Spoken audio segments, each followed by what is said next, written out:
بسم اللہ الرحمن الرحیم۔ السلام علیکم ناظرین، میں ابو بکر مدینہ منورہ سے ایک نئی ویڈیو کے ساتھ آپ کی خدمت میں حاضر ہوا ہوں۔ ناظرین، آپ کو میرے پیچھے ایک مسجد نظر آ رہی ہے۔ یہ مسجد امام بخاری کے نام سے جانی جاتی ہے۔ یہ امام بخاری کے نام سے اس لیے جانی جاتی ہے کیونکہ حضرت امام بخاری نے اس جگہ بیٹھ کر یا اس جگہ ان کا گھر تھا اور اس گھر میں بیٹھ کر انہوں نے بخاری شریف کو لکھا تھا۔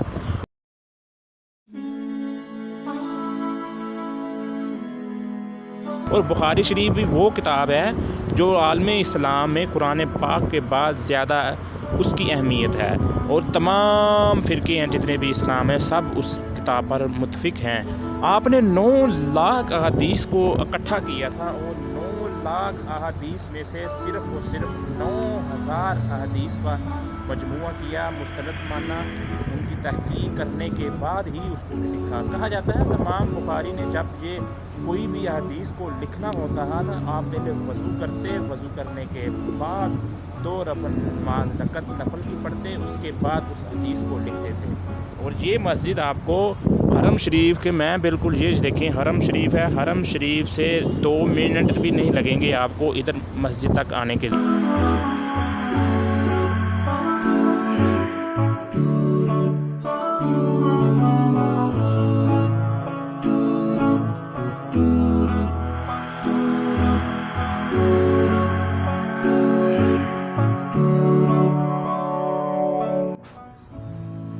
میں اس ٹائم مسجد امام بخاری کے اندر موجود ہوں، اور حضرت امام بخاری کا اصل نام محمد بن اسماعیل تھا۔ اسماعیل آپ کے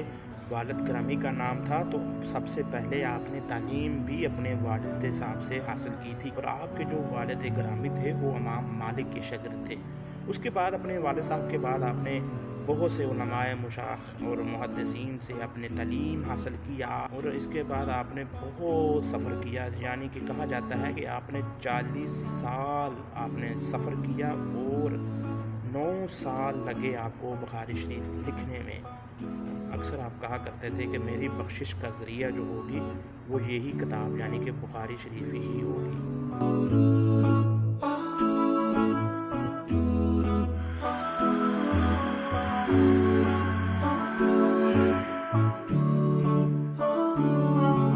امام بخاری کے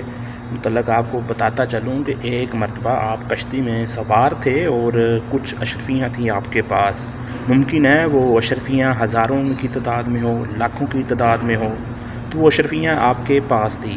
تو ایک آدمی نے وہ جو آپ کے ساتھ سفر کر رہا تھا کشتی میں، تو آپ کے پاس جو اشرفیاں دیکھ لیں، اور اس نے شور مچانا شروع کر دیا کہ میری اشرفیاں غائب ہو گئی ہیں، میری اشرفیاں کسی نے کشتی میں سے چرا لی ہیں۔ کیونکہ امام بخاری کا حلیہ کچھ اس طرح کا تھا کہ کوئی بندہ بھی نہیں کہہ سکتا تھا کہ ان کے پاس اتنا مال ہوگا، کیونکہ آپ کا جو حلیہ مبارک تھا بالکل صوفیہ کی طرح تھا۔ تو جب صاحب کی تلاشی لی گئی، امام بخاری سے بھی تلاشی لی گئی، تو کچھ بھی نہ آپ کو کسی کو ان کے پاس سے کچھ بھی نہیں مل سکا۔ تو اس کے بعد جب معاملہ ٹھنڈا ہو گیا تو دوبارہ وہی آدمی حضرت امام بخاری کے پاس گیا اور کہنے لگا، یا حضرت میں نے آپ کے پاس کچھ اشرفیاں پہلے ہی دیکھ چکا تھا، اور میں نے اس لیے ہی شور مچایا تھا کہ کچھ نہ کچھ حصہ مجھے مل جائے گا آپ کی دولت میں سے، یعنی کہ اشرفیوں میں سے۔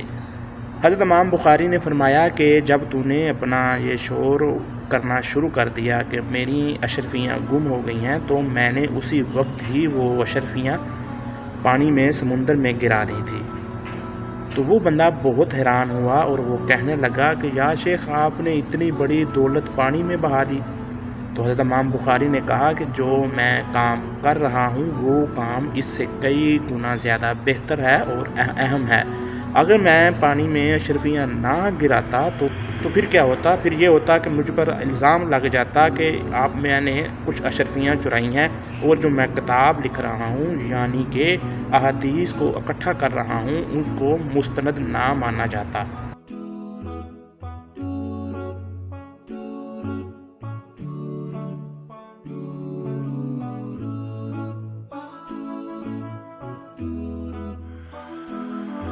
باہر یہ دیکھیں آپ، پانی کا انتظام بھی کیا گیا ہے، پانی فلٹر شدہ پانی ہے، ادھر لوگ پانی وغیرہ بھی ادھر سے بھر کے لے جاتے ہیں اپنے ہوٹلوں میں، اپنے روم میں، اور ساتھ میں یہ بھی یہ باہر کا واش روم ہے، اور نیچے اس کے بیسمنٹ بھی ہے، اور اس کا سٹور روم کے طور پر اس کو استعمال کیا جاتا ہے۔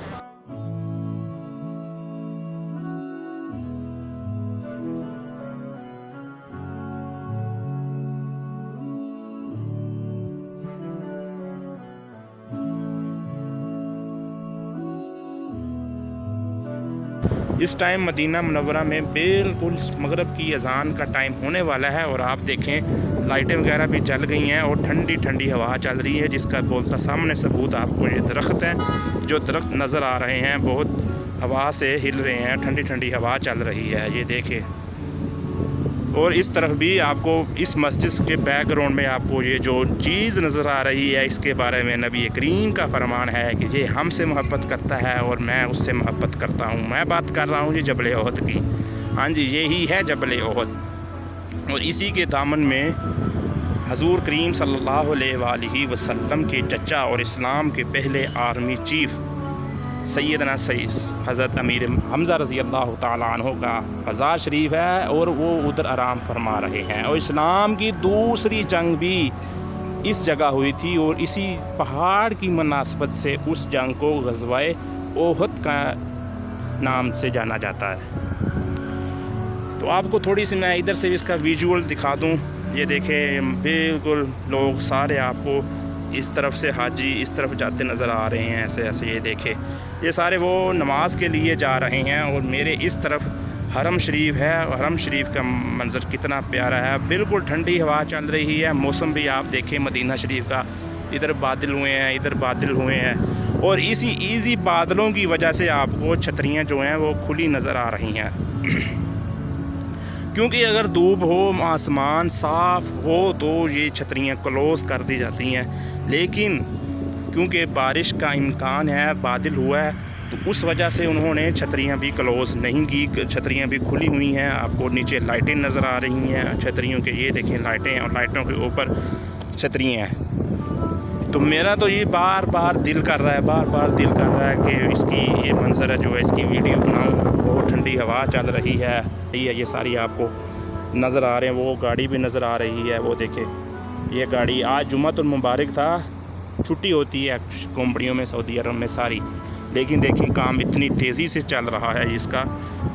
کہ جمعے کے دن بھی چھٹی نہیں ہے، اور لوگ کام کر رہے ہیں، کیونکہ یہ سارا حرم شریف ہے، ادھر تک آئے گا، یہ آپ کا یہ حرم شریف ہے۔ حرم شریف ابھی دیکھیں کدھر ہے، ابھی یہ بننے کے بعد یہ دیکھیں یہ جو کرینیں لگی ہوئی ہیں، یہ حرم شریف کی ہی کنسٹرکشن ہے، یہ حرم شریف ہی بن رہا ہے، ابھی تو حرم شریف پہلے ادھر ہے۔ اگر ہم پرانی تصاویر کو مدینہ شریف کی پرانی تصاویر میں سے دیکھیں تو آپ کو پتہ چلے گا کہ جتنا یہ حرم شریف ہے اتنا پہلے مدینہ شریف کا سارا شہر ہوتا تھا۔ میں کوشش کروں گا ادھر تصویر لگا سکوں، اتنا شہر ہوتا تھا، لیکن اب اتنا سارا شہر ختم ہو گیا، اور یہ حرم شریف ہے، حرم شریف بن گیا۔ اب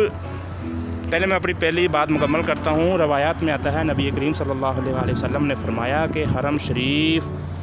یہ پہاڑ جو آپ کو نظر آ رہا ہے احد پہاڑ،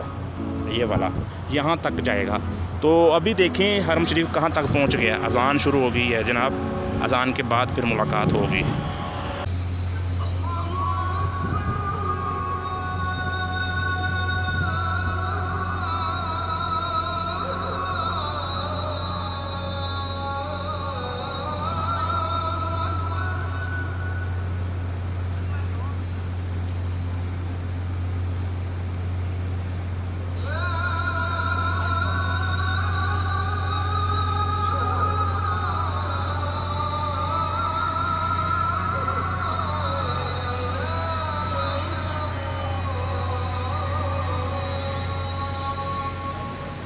محمد رسول اللہ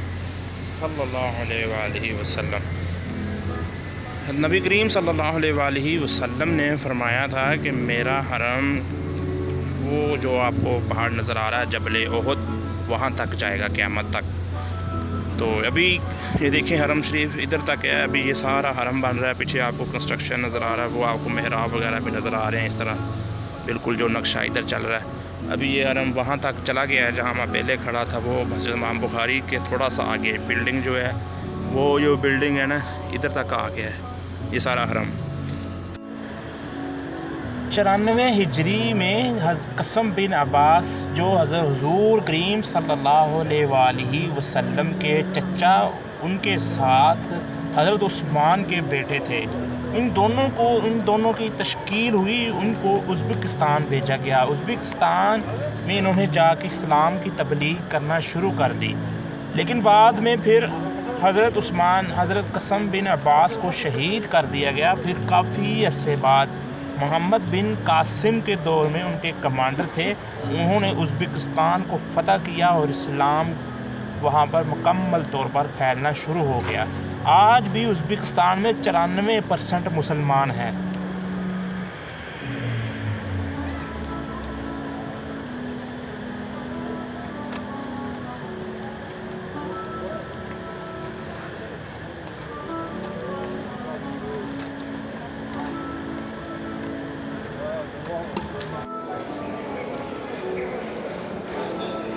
جب آپ نے نشا پور ہجرت کی، جب نشا پور کے امام زنوی کو پتہ چلا کہ امام بخاری نشا پور آ رہے ہیں تو انہوں نے 4000 گھوڑوں سے آپ کا استقبال کیا، اور جب لوگوں کو پتہ چلا کہ احادیث کے اتنے بڑے محدث عالم دین آ رہے ہیں تو انہوں نے بڑا استقبال کیا، انہوں نے وہاں مدرسہ قائم کیا اور تعلیم دینا شروع کی۔ جب آپ تعلیم دینا شروع کی تو ادھر ایک بہت بڑا فتنہ برپا ہو گیا۔ وہ فتنہ اتنا بڑا برپا ہو گیا کیونکہ وہاں نشا پور کے لوگ جو تھے وہ امام حنبل کے ماننے والے تھے، اور بہت زیادہ امام حنبل کو ماننے والے تھے۔ ادھر ایک مسئلہ کھڑا ہو گیا جو خلق قرآن کے نام سے جانا جاتا ہے۔ جب یہ اتنا بڑا مسئلہ کھڑا ہوا تو آپ نے اس کے متعلق ایک فتویٰ دیا، اس فتوے کی بنیاد پر اتنا بڑا فتنہ ہو گیا کہ آپ کو نشا پور چھوڑنا پڑا۔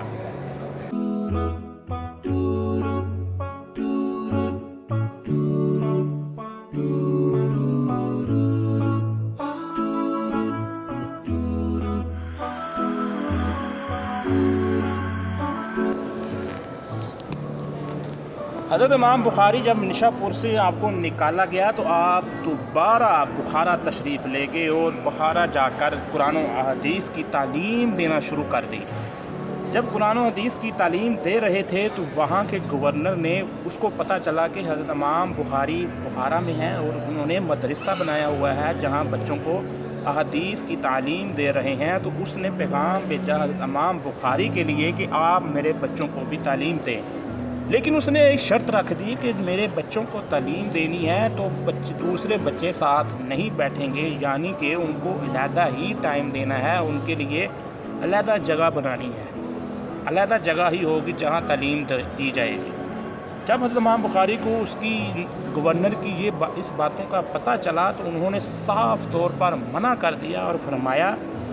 جب میں ان بچوں کو تعلیم دوں گا تو دوسرا کوئی بچہ جب تعلیم لینے آئے گا اسی دوران تو میں کیسے منع کر سکتا ہوں؟ یہ حدیث تو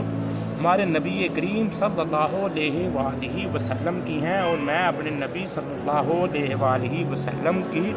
تعلیم سے منع نہیں کر سکتا۔ جب آپ نے یہ بات کی تو گورنر کو سخت غصہ آیا تو اس نے آپ کو بخارا سے بھی ہی جلا وطن کر دیا۔ جب آپ کو ادھر سے بھی جلا وطن کیا گیا تو آپ کے دل بہت دکھی ہوا، تو آپ کہا جاتا ہے آپ گدھے پر سوار تھے تو آپ نے اللہ سے دعا مانگی، اللہ اب میرا جینے کو دل نہیں کرتا تو مجھے اٹھا لے۔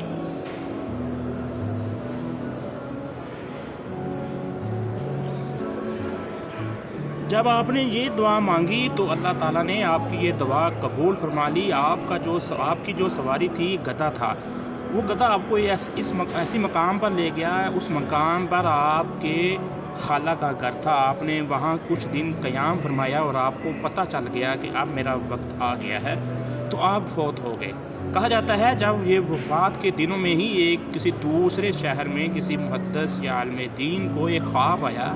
وہ خواب یہ تھا کہ رسول اللہ صلی اللہ علیہ وآلہ وسلم کو وہ خواب میں دیکھ رہا ہے اور کیا دیکھ رہا ہے؟ رسول اللہ صلی اللہ علیہ وآلہ وسلم اور آپ کے صحابہ اکرام، حضرت ابوبکر صدیق رضی اللہ تعالیٰ عنہ، حضرت عمر فاروق، حضرت عثمان،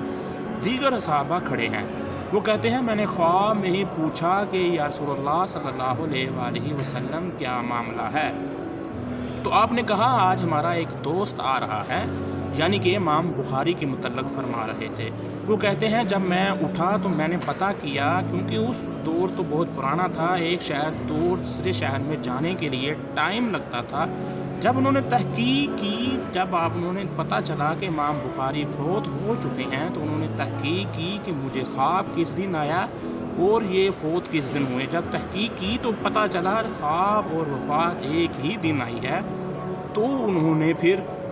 ان کو سمجھ لگی کہ وہ کوئی نبی پاک صلی اللہ علیہ وآلہ وسلم نے بھی حضرت امام بخاری کا استقبال کیا ہے۔ اس خواب کی تعبیر سے، اس خواب سے ہم اندازہ لگا سکتے ہیں کہ ان کی کتنی زیادہ اہمیت تھی، انہوں نے کتنا بڑا اسلام کے لیے کام کیا۔ آج جہاں پر ان کا قبرستان ہے، کہا جاتا ہے ان کی جہاں قبر ہے وہاں کے عالم دین، مشائخ، محدثین نے یہ فیصلہ کیا کہ اس قبرستان میں صرف وہی شخص دفن ہوگا جو محدث ہوگا، عالم دین ہوگا، قرآن و حدیث کا علوم جانتا ہوگا، ساتھ ساتھ اس کا نام بھی محمد ہوگا، تو ہی اس قبرستان میں دفنایا جائے گا۔ آج ان کا مزار ازبکستان میں ہے اور اس قبرستان میں ہی اسی شخص کو دفنایا جاتا ہے جو عالم دین ہو، اس کے ساتھ ساتھ اس کا نام بھی محمد ہو۔ سبحان اللہ تعالی۔ تو یہ تھی چھوٹی سی میری ویڈیو، ایک منفرد طریقے سے میں نے اپنی ویڈیو آج بنائی ہے۔ امید کرتا ہوں آپ کو یہ میری ویڈیو انفارمیشن آپ تک پہنچ چکی ہوگی۔ اگر کوئی غلط کوتاہی ہوگی تو اللہ پاک مجھے میری غلطیوں سے معاف فرمائے۔ ملوں گا آپ سے نیکسٹ ویڈیو میں، تب تک اپنا بہت سا خیال رکھیے گا۔ اللہ حافظ۔